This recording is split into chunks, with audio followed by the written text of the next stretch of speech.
ብዬ ነው። ምክንያቱም እንዳልኳችሁ ነው ስክሪን አውት ለማድረግ ነው ሰዎችን በአብዛኛው ማመጣቸው እና አቶ መራራም ይህን ነገር ሲናገር 4 ዓመት ሆነ 5 ዓመት መራራ ምን አገዝክ? የሽግግር መንግስት እያልክ ስትቃዥ ስትጮህ የነበርክ ሰው ነህ። መጀመሪያ በ96 እና 97 ላይ እናከብር የነበረውን ክብር ሁሉ ሸጠህ ፎቶ ተነሳ ተብለ በምትታሰርበት አገር ላይ ከኢሳያስ ጋር እየሰራህ ከአብይ ጋር መነጋገር የከበደህ ነህ አቶ መራራ። ስለዚህ አቶ መራራ የምክክር ኮሚሽኑን ከማውገዝ ነው የጀመረው፣ ከመስደብ ነው የጀመረው እና እሱ በማጣጣሉ እሱ በመጎተቱ እሱ በመንቀፉ ሌሎች እንዳይቀበሉት በማድረጉ አይደለም 4 ዓመት 10 ዓመት ቢፈጅ ምን አገባው ነው። እሱ በማጓተቱ ደስ ብሎት ነው። መርሳት ስለሌለብን ማለት ነው።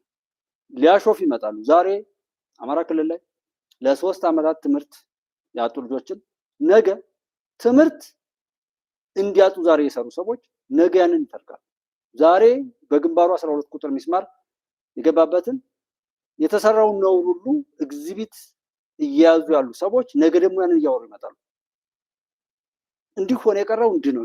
ዛሬ አፋር እየለማ ነው፣ ሶማሌ እየለማ ነው፣ ጋምቤላ እየለማ ነው፣ ቤንሻንጉል ጉሙዝ እየለማ ነው፣ አፋር ሌላውም እየለማ ነው፣ ኦሮሚያም እየለማ ነው። ነገ ደግሞ አንተ ሳትለማ የቀረው ዛሬ ተራገጥ እንበር ተገዳ ላይ ጀግናው ፋኖ ምናምን እያለ አባቷን ገላ የምትወጣ ቤተሰቡን ጨርሶ የሚወጣ የገዳይነት መንፈስን በገንዘብ ስፖንሰር ሲያደርጉ የነበሩ ሰዎች ነገ ደግሞ ድሃ ሆነ የቀረው በነከሌ ዘመነ መንግስት ነው፣ በእነሱ ይዘውት በነበረው ስርዓት ላይ ነው እያሉ ያወሩላቸዋል። ጠብቋቸው። መራራ አለማፈሩ በዛ ልክ ህሊና ቢስነት በአንዳነት ትልቅ ዓለም ላይ በጣም አስቀያሚና ቆሻሻ በሽታ ቢኖር በአንዳነት ጽንፈኝነት፣ ዘረኝነትና መሰል ነገር ይመስለኛል። አቶ መራራውም ይሄን ያው አለማፈሩ ፕሮፌሰር መራራ ተብልሃል። አንተ ፖለቲካ ነህ። ስንት ዓመት ነው ፖለቲካ? በዚህ ያህል 20 ዓመት 30 ዓመት 40 ዓመት ኦኬ። ምን ተማርክ? በኢህአዴግ ጊዜም ተቃዋሚ ነበር፣ አሁንም ተቃዋሚ ነህ። ምን ለውጥ አመጣህ? ለምን ለውጥ አላመጣህም? ታዲያ ወደፊትስ ምን ታመጣለህ? ጠይቁ። ማን ጠይቅ መስሎት ነው? የሚጠይቅ ትውልድ የለም በሚል ነው። ጠይቁ። የትኛውም ቦታ ላይ ምንም ነገር ማንንም ደግፉ፣ የራሳችሁ መብት ነው። ግን ጠይቁ። በዛ ጉዳይ ላይ ጥቅም ከመጣም ትጠቀማላችሁ፣ ጉዳት ከመጣም ትጎዳላችሁ።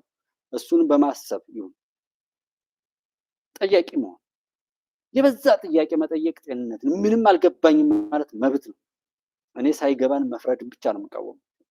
እና ሰውየው ምክክር ኮሚሽን የሚባለው 4 ዓመት ሙሉ አጀንዳ ይሰበስባል። 4 ዓመት እና በ4 ሰዓት እንኳን ባይቻል በ4 ቀን በ4 ሳምንት በ4 ወር አንድ ቀን 4 ዓመት በላይ አጀንዳ መሰብሰብ ማለት ፖለቲካ ለሚገባው ሰው የፖለቲካ ቲያትሩን ወሰን ክልል አልፌ ከመስራት ውጭ ምንድን ነው የሚያመጣው? ያን ያህል ሰላም ይነሳል። ምንድነው ሲል የነበረው የዝን መግለጫ ወደኋላ በቅርብ እድሜ ለሶሻል ሚዲያ በየቦታው አለ። ክሮፕ ተደርጋ ፌስቡክ ላይ ብናጣው፣ ዩቲዩብ ላይ ብናጣው፣ ቲክቶክ ላይ ብናጣው፣ ኢንስታግራም፣ ቴሌግራም፣ እኔ በብዛት ትዊተር እነዚህ ነገሮች ይጠቀማሉና አንዱ ላይ ይገኛል። አስተማማኝ ሰላም በሌለበት ምርጫ አይካሄድም ብሎ 2 ዓመት ከምርጫ ራስን ማግለል ስለሚያሰርዝ ነው የገባው። ምክክር ኮሚሽኑ የብልጽግና ጉዳይ ማስፈጸሚያ ነው ብሎ ገና ሳይቀርብ ነው የተቃወመው። ያልሰራ ሰው ለምን ያወራል? አሁን እስኪ እህት ወንድሞች፣ እዚህ አሁን ያላችሁት እህት ወንድሞች 24 ሰው ይታየኛል። እኔና እናንተ አብረን ነው ብንወቃቀስም አብረን ያጠፋነው ጊዜ አለን፣ አብረን የደከምንበት ጉዳይ አለን። በዛ ጉዳይ ላይ ብናወራም መብታችን ነው። እኔና እናንተ እዚህ ጋር በምንደክምበት ሰዓት ላይ የሆነ ሌላ ቦታ የማይሆን ነገር ሲያደርግና የማይሆን ነገር ሲሆን የነበረ ሰው መጥቶ ከኛ እኩል እዚህ ነገር ላይ ይሳተፋለሁ ቢል ስህተት ነው። እሱም ይሳሳታል፣ ራሱንም ይጎዳል፣ እኛንም ይጎዳል። በሁሉም ነገር ላይ ጥፋት ብቻ ነው የሚያካሂድ። የለማ ስለ ጉዳዩ አያውቅም። ባላወቀው ነገር ላይ ጭራሽ እኛን ሊያስረዳን ኦርን እኛ እንደዚህ ሊሆን ካለ አቶ መራራም ይህንን ነው እያሳየ ምሁርነትን ሲያባክን ፖለቲከኛነትን ሲያባክን ከፕሮፌሰር ብርሃኑ ጋር ጀርመን ሀገር አስታውሳለሁ በደንብ ከታተለው ስለነበር ፎቶ ተነስታል ተብሎ ቦሌ ሲደርስ ታሰረ። ያንን አላመሰገንም። በዛ ንግግሩ ላይ አንዱ እንደውም ቫይራል አድርገን ወር የተለየ አድርገን የምናውቀው ንግግሩ እስኪ እስር ቤቱን አጽዱት፣ አይታወቅም እናንተም ትገቡበት ይሆናሉ፣ ለእናንተም ቢሆን ይጠቅማቸዋል እስር ቤቱ አያዙ ንጽህናው ቢጠበቅ የሚል ንግግር ተናግረው እንወደው ነበር። በዚያ ንግግር ማለት እኔ በጣም የማፍረው ያመንኩት ሁሉ ስለካደኝ ነው። በቅንጅት ሰዓት ላይ ብዙ ዋጋ እኮ የከፈልን እነዚህ ሰዎችን እንኳን ምን እኔ ደጀን ላይ ቅንጅት እኮ የፕሮፌሰሮች ስብስብ ነው፣ ኢህአዴግ እኮ የአቶ ስብስብ ነው ብዬ አቶ እዛ ወቅት ላይ የነበረው የወረዳው አስተዳዳሪ ስሙን እየጠራ ተነግሮኝ እኮ የአራተኛ ክፍል ተማሪ እኮ ነው በደርግ ላይ ብዬ የተነገረኝን ጨርሼው ሁሉ እናገር ነበር። ግን እኔ ብታምን ባታምን ፖለቲካ ፓርቲ ሆኜ መያድ ሆኖ በኋላ ቅንጅት የሆነው ላይ እኔ እዛ ጋር የማደርገውን አክቲቪቲ ኦር ምናምን እስከ አጀንዳው እየወሰደ ለኢህአዴግ ይሰጥ ነበር። በኋላ እዛ መማር እንደማልችልና እኔ ከ10ኛ ክፍል ያቋረጥኩበት ምክንያትም እሱ ነው። እኔ ሊስትሮ እየሰራው ነው፣ የሆቴል ዘበኛ ሆኜ ነው መማር የነበረው። ሊስትሮ ነው የምሰራው። በዛች ኑሮ ተቀናባትና 97 9ኛ ክፍል 98 10ኛ ነኝ። ስለዚህ የ97 ግፍ ወደዛ ነው ተሸጋግሮ 98ን ነው እንዳንኖር ያደረገን ማለት ነው። እና ከትምህርት ቤት ታገድኩኝ እና ትምህርት ጽሕፈት ቤት ተጠራው። ሄጄ በወረዳ ውስጥ 7 ካቢኔ እንዳለ የማውቀው በዛን ሰዓት ነው 98። እዛ ከሄድኩ በኋላ ይኸው እዛ መያድ ቢሮ ላይ የምናደርጋት የምናወራት እያንዳንዷ ነገር በቃ የመያዱ ሰውዬ በቃ ቀጥታ የነሱ ወኪል ነው። እኔ ረሳሁትን ሁሉ እነሱ እዛ እያስታወሱ ይኸው ይሄን አድርጋል ብላክ ሊስት ውስጥ ነው ያለው። አንዲት ችግር ደጀን ላይ ብትፈጠር አንተን ነው መጀመሪያ የምንመተው ተባልኩ።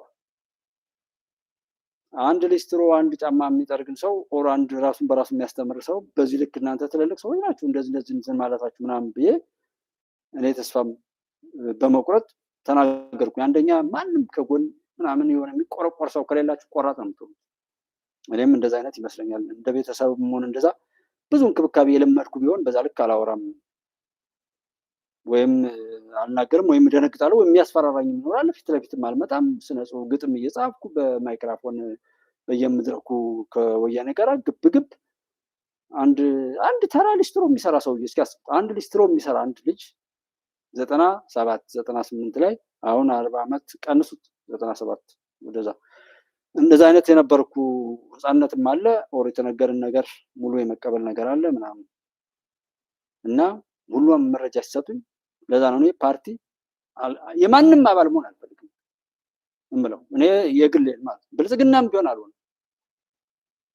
የሚሆን ሰው ግን ይጠይቅ፣ ይግባው።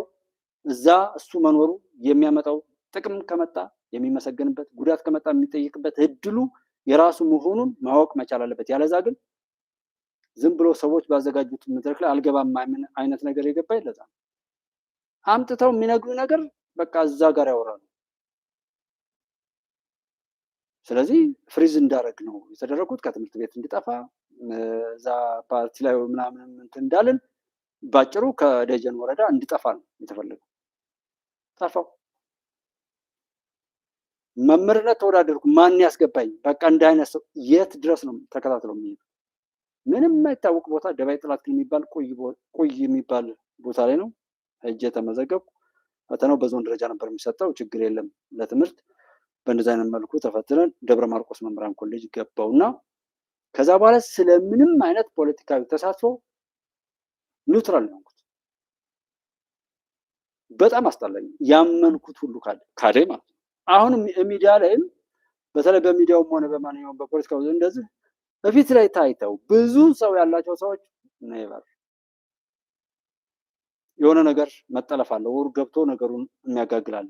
ብዙ ጥቅም ወር ምናምን የሌለባቸው ከሆኑ ያለው ነው። ብዙ ሰው ማግኘት ሁሉ እንትን ማለው ከዛ አንጻር ነው። ብዙ ሰዎች ጋር ለመገናኘት ሁሉ እስክጠላ ድረስ ነው። አንድ ሰው በጣም እንደዛ ሲቀርበው እንደዚሁ ደገመኛ ነው ነገር በዛ የጠፋ ነው። እና አቶ መራራ በዛን ሰዓት ላይ በጣም የምንመካበት ሰው ነበር።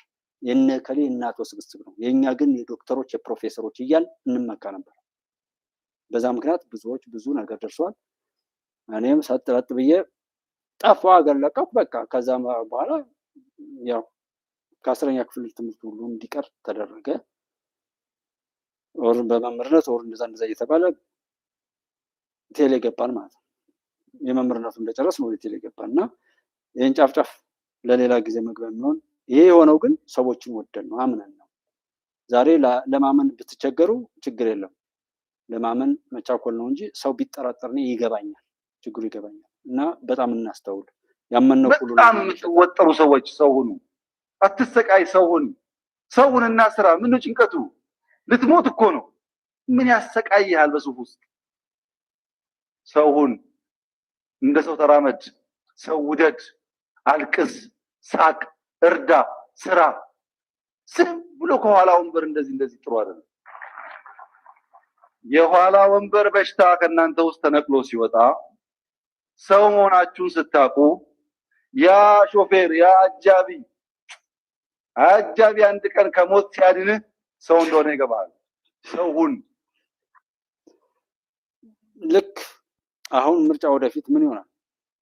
ሰውን ለመግዛት፣ ሰውን ለመርገጥ፣ ያሻን ነገር በሙሉ ለማድረግ ነው ሰው ስልጣን የሚይዝ የነበረዋል። ስልጣን ለማገልገል፣ ለህዝብ ለመታዘዝ፣ በህዝብ መካከል አብሮ ለመሄድ፣ ህዝብን በማገልገል ዝምድና ለመፍጠር መሆኑ ሲታወቅ ብዙ ሰው የሚቀጥለው ምርጫ ላይ ቆይታ ያለ ጠላትም አርፎ ይቀመጣል። አሁን በነዚህ በሚመጡት 5 ዓመታት ላይ ብዙ ነገሮች ስለሚቀየሩ ይሄ የማደፍረሱ ሁኔታ ነገር ስለማያዋጣው ያው ሱፉን ለብሶ ፊት ለፊት በዲፕሎማሲ ይመጣል። ስለዚህ 107 ምናምን የ4 ዓመት ያለው አቶ መራራ 107 ፓርቲ ሲሆንስ 107 አማራጭ ኖሮ ነው ወይ የሚለውን ሁሉ እያያችሁ የሚጨናነቁ ሰዎች እንደ ገዢ እንደ በዝባዥ በሩን ሌላንም ይከፍትለት ከዛ እሱ ያለው በቃ ከፈጣሪ ቃል በላይ እንዲከበር ብለው አምለው እኔ ምረጡኝ ብሎ የነበሩ ሰዎች ሁሉ አረ ልክ የቀበሌ ላይ ወይ የድር ምናምን ደሞዝ የሌላቸው ምናምን እንትኖች ላይ አረ እኔ ያልሆንም ከሌ ይሁን እየተባለ እንደሚገፉ አይነት ይሆናል ስልጣን ማለት።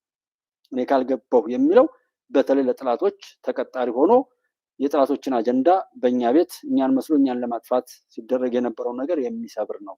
ለዛ ነው አትጨናነቅ፣ ምን አትጣበብ፣ ያን ያህል በቃ በርም ክፍት ከኋላ ራስህ ትሾፍራለህ፣ ራስህ ትጽፋለህ የሚለው ነገር ይሄን ሲናገሩ ነው ጠቅላይ ሚኒስትሩ እስካሁን መቆየታቸው። ከዚህ በኋላ ሰው ያስፈራራል። አርብ ላይ እየተቆለፈ የመኖሪያ ቤታቸውን ቁልፍ አርብ ላይ ተቆልፎባቸው ሰኞ ይከፈትባቸው የነበሩ ጠቅላይ ሚኒስትር እኮ ነው የነበረ። ከዛ ሁሉ ወጠን አረ ብዙ ነገር አልፈን የሰራዊት ቲዴፍ ሆኖ አይቀጥልም። የሰራዊት ቲዴፍ ዝም ብሎ ተበትኖ ነው የሚቀረው። ዋት ማወቅ አለበት። ይሄ ወንድሞቻችን ካኪ ለብሰው በየቦታ የሚከራተቱበት ጊዜ ማብቃት አለበት። ቲፒኤልኤፍ ይሄን መገንዘብ መቻል አለበት። የአጋሰስ ስብስብ ትውልድ እኮ ነው። ሆዳም ትውልድ እኮ ነው። ታሪኩ ያበላሸ ትውልድ እኮ ነው። ድጋሚ ሊጠገን አይችልም።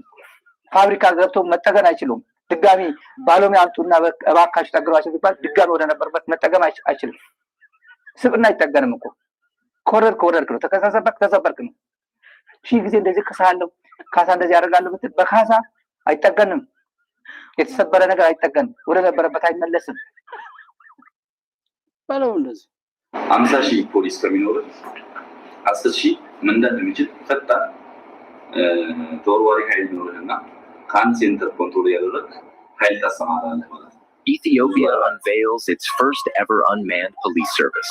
On February 9th, Prime Minister Abiy Ahmed officially launched Ethiopia's first unmanned or smart police service, marking a new step in the country's push toward digital governance. The Prime Minister said the service uses modern technology.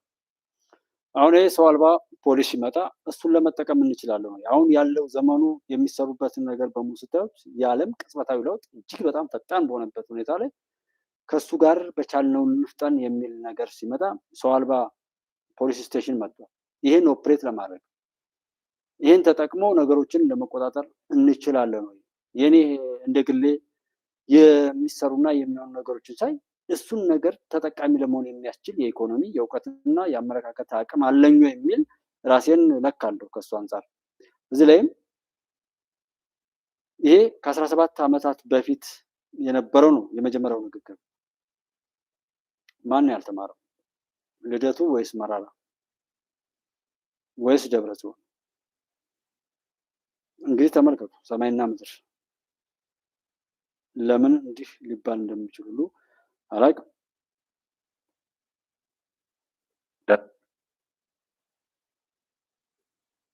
ልደቱ ይህንን ብላ ቅድም የሰማችኋትን ይህንን ራቁቱን የቀረበ መንግስት ነው። መንግስት ምንም መመከት የሚችል አይደለም። ራቁቱን የቀረበ መንግስት ነው። ህዝባዊ መሰረቱን ያጣ መንግስት፣ የተነጠለ መንግስት ነው። ይህንን ትልና ቅድም ደግሞ የሰማችኋት አለ አይደል? በቃ አይ ምንም ቀይ ባህር ለኛ ቅርብ ስለሆነ ይገባናል አላሉም። ራሱ ቀይ ባህር የኢትዮጵያ የተፈጥሮ ወሰን ሆኖ ኖሯል፣ ይኖራል ይላል። ኔቸር የሰጠችውን መንሳት አይቻልም። ይሄ ቀይ ባህር ነው። ይሄ ደግሞ አባይ ነው። ኢትዮጵያ ማለት እዚህ ውስጥ ነው ያለችው። ይሄኛው ውሃ ይመለከትሻል፣ ይሄኛው ውሃ አይመለከትሽም ብትላት አይሰራም። ኔቸር እንደዛ አይደለም። ምክንያቱም በአባይ ጉዳይ ማንም ፈርቶ ነው ያለው።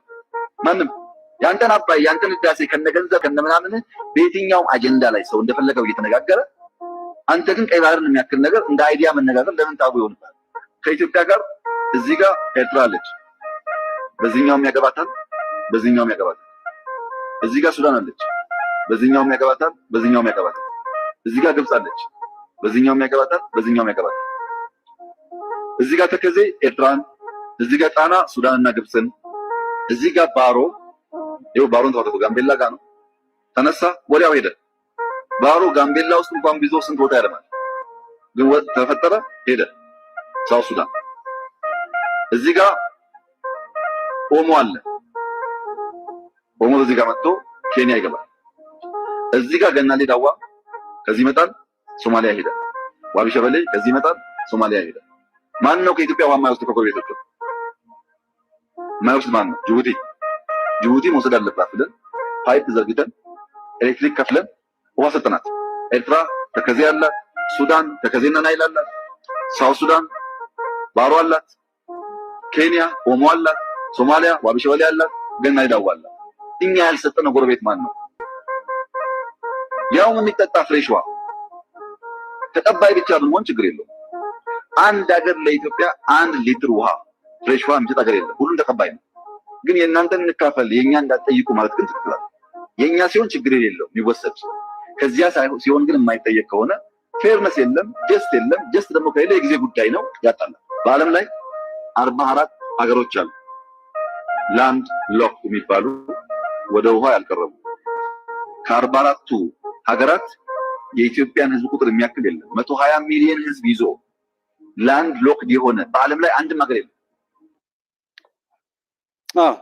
ዋናው ነገር የፍትህ ጉዳይ ነው።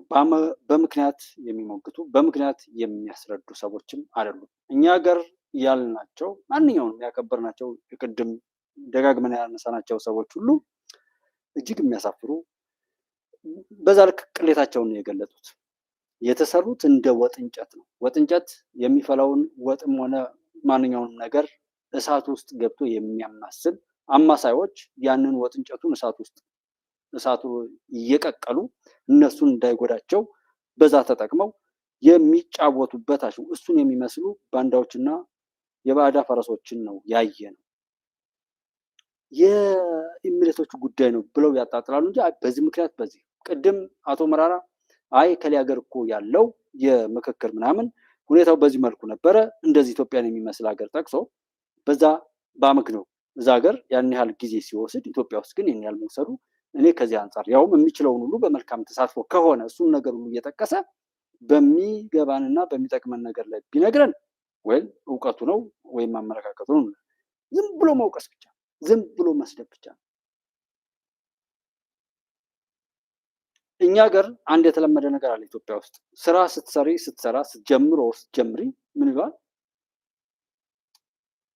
መካሪ ሆነው ይመጡና ይሄን ስራ ብለህ ከምትጀምር ይሄን ስራ ብለሽ ከምትጀምሪ እኔ ለምን ሌላ ስራ አሰራም ይላል። ምን ስራ ልስራ እስኪ ንገረኝ ኦር ንገረኝ ብላችሁ ጠይቁ። አይ እኔ እንደው ብቻ ግን ይሄን ስራ ሰራው ብለህ ከምትል ወይም ይሄን ስራ ሰራው ብለሽ ከምትይ አርፈ ቁጭ ብትል ወይም አርፈሽ ቁጭ ብትይ ይሻላል እንጂ ይላሉ። እሱ ምክር ዛሬም አለ ባይዘው። በተለይ የሚጠቅም ነገር ከያዛችሁ ፊት ከሚለውን ጊዜ ነው። ትዳሮች የሚፈርሱት ባልና ሚስቶች በፈጠሩት ግጭት አለ። የቅርብ ጓደኞች የተጋቢዎችን እናት አባቶችን ጨምሮ ነው ትዳሮች እየተበታተኑ ልጆች እየተበታተኑ እንደዛ አይነት መጥፎ አመለካከት የወረሳቸው ልጆች እንድንፈጥር ሁሉ ያደረገ። በጣም የቅርብ ሰው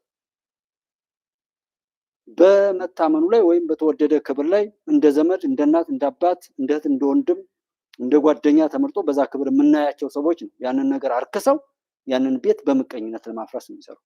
ያልሆነ ነገር ፎቶሾፕ ሰርተው ወይም የሆነ ነገር አቃጥረው ተናበው የሚሰራ እሱን የሚመስል አይነት ነው ፖለቲካችን።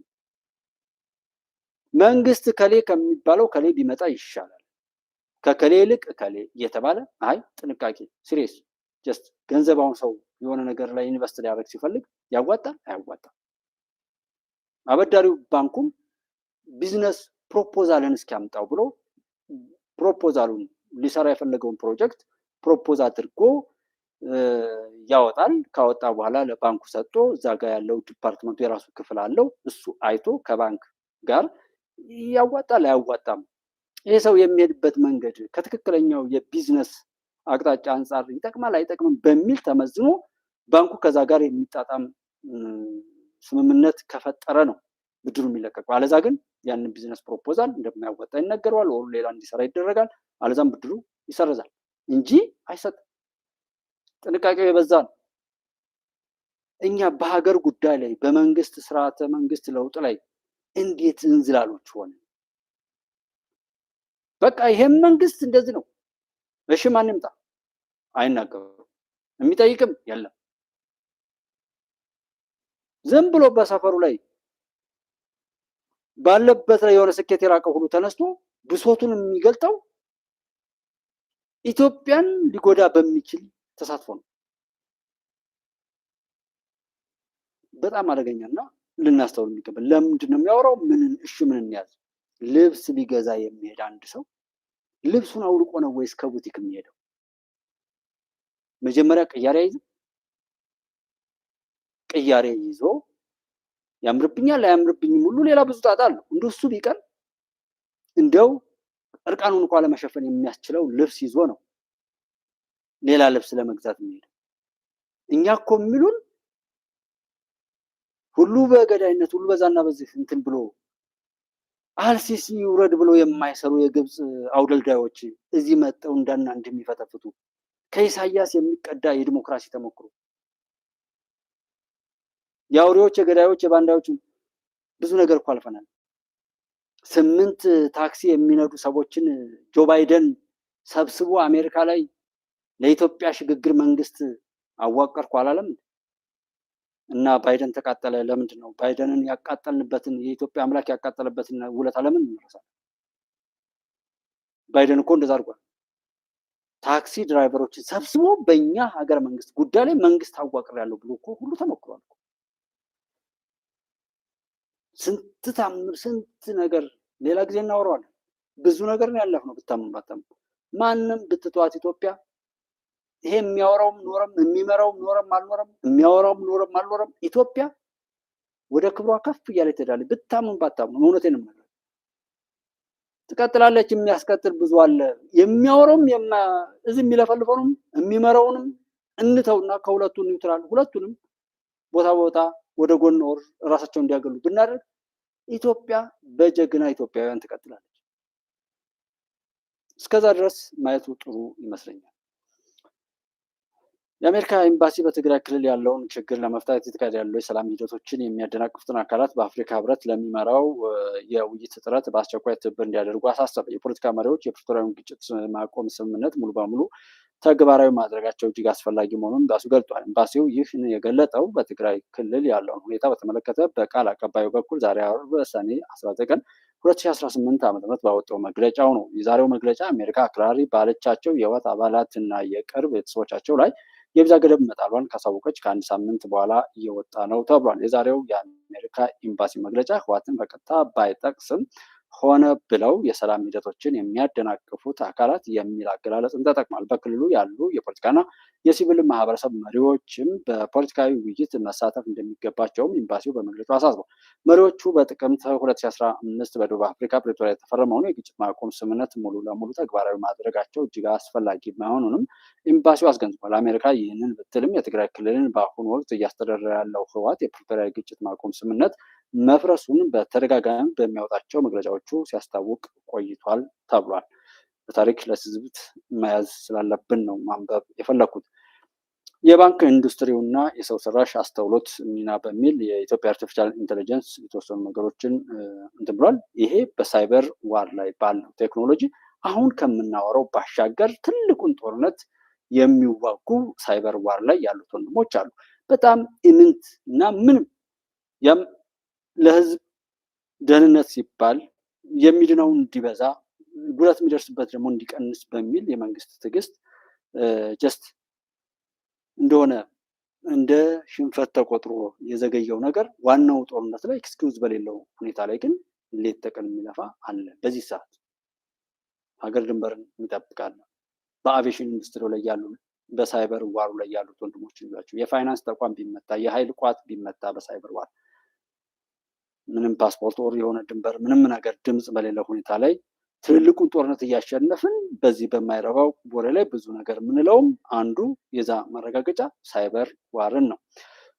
ባንኮች የአርቲፊሻል ኢንቴሊጀንስ ቴክኖሎጂን የስራቸው ዋና አካል በማድረግ የአገልግሎት ጥራትና የደህንነትን ለማሳደግ እየተጠቀሙበት ይገኛሉ ተብሏል። ይህ በብድር ግምገማ፣ በማጭበርበር መለየትና በደንበኞች አገልግሎት ዘርፍ እየታየ ያለው መሻሻል የፋይናንስ ተቋማትን ውጤታማነት በእጅጉ እያሳደገ ነው ተብሏል። ይሁን እንጂ ቴክኖሎጂው ከሚያመጣው ፋይዳ ጎን ለጎን ተያያዥ አደጋዎችን መቆጣጠርም ወሳኝ ሆኗል። በዚህ ረገድ የህንድ ማዕከላዊ ባንክ ባወጣው አዲስ ረቂቅ መመሪያ ባንኮች የሰው ሰራሽ አስተውሎት እና ማሽን ለርኒንግ ሞዴሎችን ሲጠቀሙ የቦርድ ደረጃ ድጋፍ ያለው የአደጋ አስተዳደር ማዕቀፍ እንዲኖራቸው አስገዳጅ ደንብ ዘርግቷል። ይህ አሰራር ባንኮች ጠንካራ የቁጥጥር ስርዓት፣ የሞዴል መዝገብና ግልጽ የኃላፊነት አወቃቀር እንዲኖራቸው ይፈልጋል። ማሳሰቢያው ተቋማት አደጋዎችን በአንድ ሞዴል ብቻ ሳይሆን በሁሉም ሞዴሎች በዘላቂነት መገምገም አለባቸውም ይላል። ይህም ዘመናዊ የፋይናንስ ስርዓት በአስተማማኝ ሁኔታ እንዲመራ ለማድረግ እየተወሰደ ያለ ወሳኝ እርምጃ ነው ተብሏል። እንግዲህ እስከዛ ድረስ ሰዎች ብድር ቢሰጣቸው ይመልሳሉ አይመልሱም? ምክንያቱም እኛ ሀገር አሁንም ድረስ አለ ይመስለኛል። እኔ ብድር ስለማልወድ ሊሆን ይችላል፣ ግን የሞባይል ካርድ ይበደራሉ፣ ሞባይሉን ሰብረው ይጥላሉ። ያ ለምንድን ነው የመጣው? ሰው በችግሩ ሰዓት የደረሰለትን ነገር በሲም ካርድ እኮ ነው 15 ብር 50 ብር ግፋ ቢል 100 ብር ቢበደር ነው። ግን በዚች ሲም ካርዱን ይቀይራል። ውርደቱና ኃጢአቱ ግን አብሮት ይቀጥላል። ብታምን ባሰው ኢትዮጵያ ውስጥ በጣም የሚያሳዝነኝና የማፍርበት አንዱ ነገር ነውና እሱን ሁሉ የሚያይና ባንኮች ይመልሳል አይመልስም ከሚሉ ነገሮች ጋር የተያዘ መምጣቱ ጥሩ ነገር መሆኑን ነው። በሌሎች ሀገራት ያየናቸው አገልግሎችም በኢትዮጵያ ልጆች ተሰርተው በኢንስቲትዩት እንግዲህ በማየታችን ደስ ብሎናል ሲሉ ያው እንግዲህ የሃይማኖት አባቶች በኢትዮጵያ አርቲፊሻል ኢንቴሊጀንስ ላይ እንትን ብለዋል። እዛ ነበሩ፣ ጎብኝተዋል ማለት ነው። እዛ ጋር ደስታቸውን ገልጠዋል። የ666 እኮ ነው ለምንድነው እንደምታደርጉ ምናምን ብለው ሰዎች የሚከለክሉት ሆንተው ነው። ከዛ በኋላ ደግሞ የመጡና አይ ከዓለም አንነጠል፣ በዘመናችን እኛ ብለን አልተፈጠርንም። ሰው መኖር ካለብን ዓለምን የፈጠረው ጌታ ይህን ነገር ሲፈቅድ ሰዎች ፈጥረውት አይደለም፣ እሱ ፈቅዶ የተገኘ ነገር ነው። እሱ ሳይፈቅድ መቼም አንድ ነገር አትመጣም እና ብዙ ነገር ይላሉ፣ ግን ፕሮጀክት ነው። በኋላ የእንትና ባንክ እኮ አካውንት ቁጥሩ ሲካፈል እንደዚህ ነው 6 ነው ምናምን እየተባለ በሃይማኖት ስም የተሰራው አሻጥር ያን ሁሉ አልፈን ነበረ። የድንቁርናና የክፋት የዛ ላይ የምቀኝነት ተደምሮ የተሰራው ማለት ነው። የሚኒስትሮች ምክር ቤት ረቂቅ አዋጁን ለፓርላማ መምራት ተከትሎ ኢትዮጵያ የብሪክስ ልማት ባንክ ለመቀላቀል ተቃርባለች ተባለ። የሚኒስትሮች ምክር ቤት የይሁንታ ማጽደቂያ ረቂቅ አዋጁን አጽድቆ ለሕዝብ ተወካዮች ምክር ቤት እንዲሻሻል መምራት ተከትሎ ኢትዮጵያ በብሪክስ ህብረት የተመሰረተውን አዲሱን የልማት ባንክ ኤንዲፒ አባል ለመሆን ቁልፍ እርምጃ ወስዳለች። ከጠቅላይ ሚኒስትር ጽሕፈት ቤት ዛሬ የወጣው መግለጫ እንደሚያመለክተው ምክር ቤቱ አርብ ሰኔ 19 ቀን 2018 ዓ.ም ባካሄዱ መደበኛ ስብሰባው በረቂቅ አዋጁ ላይ በሰፊው ከተወያየ በኋላ ረቂቅ አዋጁን ለፓርላማ ለመምራት በሙሉ ድምፅ ተስማምቷል። ምክር ቤቱ ረቂቁ በውይይት ወቅት የተነሱ ግብዓቶችን ያካተተ መሆኑን ገልጿል። ረቂቅ አዋጁ በፓርላማ ጸድቆ በመቀጠል ለባንኩ ኤንዲፒ ገዢዎች ቦርድ ከቀረበ ኢትዮጵያ፣ ደቡብ አፍሪካ፣ ግብጽ እና አልጄሪያን በመቀላቀል የባንኩ አራተኛዋ አፍሪካዊት አባል ትሆናለች ተብሏል። አንዱ የብሪክስ ጉዳይ በማንገራገርም ሆነ በምን ብዙ ቫላንሶችን በማስጠበቅ እንዲሁም ደግሞ በቀጣዩ ዘመን ደግሞ ያው የመጪው ሙሉ ጨረቃ ኢትዮጵያ የመጪው ሀያል ሀገር ኢትዮጵያ ስለምትሆን በእንደሱ አይነት ነገር የበለጠ አቅም ይፈጥራል ማለት ነው። አቶ ጌታቸው ረዳ በኤርትራ የወደፊት የሀገርነት ህልውና ላይ ጥርጣሬ እንዳላቸው ገለጡ። የህዝብ ቁጥር ማሽቆልቆል እና የሀገርነት ቀውስ ለህልውናዋ ስጋት መሆናቸውንም ጠቅሷል። ፊልድ ማርሻል ብርሃኑ ጁላ 118ኛውን የመከላከያ ሰራዊት ቀን በዓል በተከበረበት ወቅት ባደረጉት ንግግር የህዝባችን ቁጥር አሁን 130 ሚሊዮን ደርሷል፣ በሚቀጥሉት 25 ዓመታት ውስጥ ደግሞ 200 ሚሊዮን ይደርሳል ያሉ ሲሆን አክለውም እንዴት በ2 ሚሊዮን ማህበረሰብ ጥቅም የ200 ሚሊዮን ህዝብ ጥቅም ይዘጋል? ይህ ፍትሐዊ አይደለም፣ ዓለም አቀፍ ህግም አይደለም፣ ምክንያታዊም አይደለም ማለታቸው ይታወሳል። ከ8 ወራት በኋላ የጠቅላይ ሚኒስትር አብይ አህመድ የምስራቅ አፍሪካ ጉዳዮች አማካሪ አቶ ጌታቸው ረዳ ይህንን የህዝብ ቁጥር መከራከሪያ ይበልጥ በማስፋት ነገር ግን ከተለየ እይታ አንጻር አቅርበውታል። ሰኔ 18 ቀን 2018 በተካሄደው የኢትዮጵያ ብሔራዊ መከላከያ ኮሌጅ ዓመታዊ የብሔራዊ ደህንነት ኮንፈረንስ ላይ ንግግር ያደረጉት አቶ ጌታቸው በዘልማድ ኤርትራ 3 ሚሊዮን ህዝብ አላት ይባላል። በጣም የሚታመኑ ምንጮች የሚገልጹት ግን 1.9 ሚሊዮን በላይ ህዝብ እንደሌላት ነው ብለዋል። በአውሮፓ ካሉት አጠቃላይ የአፍሪካ ስደተኞች መካከል 30 በመቶ ያህሉ ኤርትራውያን ናቸው ሲሉም ተናግረዋል ተብሏል። በደቡብ አፍሪካ በስደተኞች ላይ ጥቃት ሊፈጸም የሚችልበት አዝማሚያ በመታየቱ ለኢትዮጵያውያን የጥንቃቄ ማሳሰቢያ መሰጠቱ ተናግሯል። አንዱ የሚያናደኝና የሚያሳስበኝም ወንድሞችን በእንደዚህ አይነት መልኩ ውጡ ብሎ እዚህ እየጎተጎቱ ከወሰዱ በኋላም ደግሞ ተጠቂ አድርጎ ኢላማ አድርጎ ማስቀመጥ በጣም ነው የሚያመኝ። በደቡብ አፍሪካ በስደተኞች ላይ ህገወጥ ድርጊቶችና ጥቃቶች ሊፈጸሙ የሚችሉባቸው አዝማሚያዎች አሁንም እየታዩ በመሆኑ በፕሪቶሪያ የሚገኙ የኢትዮጵያ ኤምባሲ በመላው ሀገሪቱ ለሚገኙ ዜጎቹ የጥንቃቄ ማሳሰቢያ አስተላልፏል። ኤምባሲው ስለ ወቅታዊ የዜጎች ሁኔታ ከሀገሪቱ መንግስት ጋር የቅርብ ክትትል እያደረገ መሆኑን የገለጸ ሲሆን የደቡብ አፍሪካ መንግስት በበኩሉ ጥቃት እንዳይደርስ ተገቢውን ጥንቃቄ እንደሚያደርግና በቀጣይ ቀናትም የጸጥታ ማስከበር ተግባሩ እንደሚያጠናክር አሳውቋል። ይሁን እንጂ ሊያጋጥሙ ከሚችሉ የሰብአዊ መብት መጣስና የደህንነት ስጋቶች አንጻር ኢትዮጵያውያን ዕለታዊ እንቅስቃሴዎቻቸውን በከፍተኛ ጥንቃቄ እንዲያደርጉ እንዲሁም በአቅራቢያቸው ከሚገኙ የመንግስት አካላትና የኮሚቴ አወቃቀሮች ጋር የቅርብ ግንኙነት በመፍጠር መረጃዎችን እንዲለዋወጡ ኤምባሲው በጽኑ አሳስቧል። እስኪ ሰብሰብ ብሎ ነገሮችን ለመረዳትና ለማስረዳት በሚገባውም ለመመከትም ስለሚጠቅም በያላችሁበት እኔ እዛ ደቡብ አፍሪካን ብቻ ሳይሆን የትኛውም ዓለም ጫፍ ላይ ያላችሁት ወንድሞቼ እባካችሁ አብራችሁ ሁኑ፣ ተዋደዱና አቅም ፍጠሩ። አቅም መፍጠር ራስን ለመጠበቅና ነገሮችን ለመቋቋም እንጂ ሌሎችን ለማጥቃት እስካልሆነ ድረስ ጤነኛ ነው ብዬ ነው የማስበው። በዛ ስሜት ፕሌስ እንደሱ ብታደርጉ ማለት እፈልጋለሁ። ህወሓት በአባላት አካባቢ በፈጸመው የከባድ መሳሪያ ጥቃት 16 ግመሎች ተገደሉ። በአፋር ክልል አባላ ከተማ አስተዳደር ሙርጋ ቀበሌ በአሳልጌ በተባለ አካባቢ ላይ ሽብርተኛ ህወሓት ለ3 ቀናት የተከታታይ የከባድ መሳሪያ ተኩስ መፈጸሙ ተነግሯል። እንደ አካባቢ ነዋሪዎች መረጃ ጥቃቱ በምሽት 11 ሰዓት አካባቢ የተፈጸመ ሲሆን በዚህም 16 ግመሎች መገደላቸውን እና 4 ግመሎች እስካሁን ድረስ አለመገኘታቸው ተገልጿል። ነዋሪዎቹ እንደሚሉት ጥቃቱ ሰዎችና እንስሳት በሚኖሩበት አካባቢ ላይ የተሰነዘረ ሲሆን በአካባቢው ስጋትና ውጥረትንም ፈጥሯል። በክስተቱ ዙሪያ የተጠቀሱት ወገኖች በተደጋጋሚ በአካባቢው የጸጥታ ችግሮች እየተፈጠሩ መሆኑን በመግለጽ በገበሬዎችና በከብት አርቢዎች ላይ የሚደርሰው ጫና እንዲቆምም ጥሪ መቅረቡ ተነግሯል። ሌላው በህግ ቁጥጥር ስር ለዋሉ ተጠርጣሪዎች አበረታች መድኃኒት ለማስገባት ሙከራ ያደረገው ግለሰብ በቁጥጥር ስር መዋሉ ተነገረ። አዲስ አበባ ፖሊስ ብርሃኑ ወንድሙ የተባለው ተጠርጣሪ በወንጀል ተጠርጥሮ በማቆያ ቤት ለሚገኙ ግለሰቦች አበረታች መድኃኒት በመስጠት ሙከራ ወንጀል ተጠርጥሮ በህግ ቁጥጥር ስር የዋለው ሰኔ 17 ቀን 2018 ዓ.ም ከቀኑ 8 ሰዓት በየካ ክፍለ ከተማ ፖሊስ ዋና መምሪያ ቅጥር ግቢ ውስጥ ነው ተብሏል። ግለሰቡ በወንጀል ተጠርጥሮ በዋና መምሪያው የተጠርጣሪዎች ማቆያ ቤት የሚገኙ ተጠርጣሪዎች የፍርድ ቤት ቀጠሯቸው ቀን ከመድረሱ አስቀድሞ በማቆያ ቤቱ ቅጥር ግቢ በመገኘት የጃኬቱን እጅጌ በመቅደድ ትራማዶል የተባለ 39 ፍሬ አበረታች መድኃኒት ደብቆ ሊያስገባ ሲል በተደረገበት ፍተሻ በቁጥጥር ስር መዋሉን ፖሊስ ገልጿል። በተጠርጣሪው ላይ ተገቢው ምርመራ ተጠናክሮ በአቃቤ ሕግ ክስ እንደሚመሰረትበትም ፖሊስ አክሏል።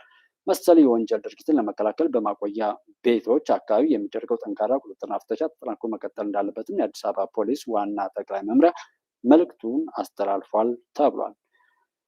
የመከላከያ ሬጅመንት በጽንፈኛ ቡድኑ ላይ በወሰደው እርምጃው በርካታ የጦር መሳሪያዎችን መማረኩን ተናገረ። የደቡብ እዝ አንድ ሬጅመንት በሰሜን ወሎ ዞን በህብር ወረዳ ለጥፋት ተልዕኮ የተሰማሩ ጽንፈኛ ቡድኑ ላይ በወሰደው የተጠናከረ እርምጃው በርካታ የጦር መሳሪያዎችን እና ቁሳቁሶችን መማረክ መቻሉን አንድ የመረጃ መኮንን ተናግሯል ተብሏል። የሰራዊቱ የህዝብን ሰላም ሰራዊቱ ማለት ነው የህዝብን ሰላማዊ እንቅስቃሴ ለማረጋገጥ እያደረገ በሚገኝ ጠንካራ ስምሪት ጽንፈኛ ቡድኑ ውስጥ ጠቀምባቸው የነበሩ በርካታ አልባሳት፣ የተለያዩ አይነት መሳሪያዎችን እና ተተኳሾችን እንዲሁም ንብረቶችን በቁጥጥር ስር መዋላቸውን ገልጧል። ሻምበል ከሪም ሳዲቅ በበኩላቸው በሬጅመንቱ የተቀናጀ ምት እየተወሰደባቸው በሚገኝ የተጠናከረ እርምጃ ቡድኑ የማድረግ አቅሙ እየተዳከመ መሆኑ ጠቁመዋል ተብሏል። አጫጭር ነገሮችን በዚህ መልኩ ማሰማት ያው የፈለግነው እንግዲህ ሙሉ ለማድረግ አስበን ነው። የተከበራችሁት ወንድሞቼ ቄሳር ለቄሳር የእግዚአብሔር ለእግዚአብሔር የሚለውን መርሃ ግብር በዚሁ እናጠቃልላለን። አብረን እንሁን፣ መልካም ነገሮችን እንውደድ፣ መጥፎ ነገሮችን እንጥላ። ምንጊዜም ከደረሰውና ከሆነው ነገር ተምረን ያ ነገር እንዳይደገም በማድረግ አብረን እንቁም ነው የምለው። አብራችሁ ስለነበራችሁ እጅግ አድርጌ ነው የማመሰግነው። ሳዲቅ ድንበሩ፣ ዘውዲቱ አቦይ፣ ሄኖክ አለምዬ፣ ዳቺ ኑሮ አብዱ፣ የራስ ገላው እና ሌሎችም አብራችሁ የነበራችሁ ወንድሞችን እጅግ አድርጌ ነው የማመሰግነው። የኢትዮጵያ አምላክ በያላችሁበት ካለውም ሆነ ከሚመጣው ክፉ መቅሰፍት በቸርነቱ እንዲጠብቃችሁ እያሳሰብን ኢትዮጵያ ታበጽሕልሃ በእግዚአብሔር። የኢትዮጵያ ድል ይቀጥላል። በአንድነት ጽንፈኝነትና ዘረኝነት ይጠፋል። ሐቀኝነት፣ እውነት፣ ኢትዮጵያዊነትና ሰውነት ያሸንፋል።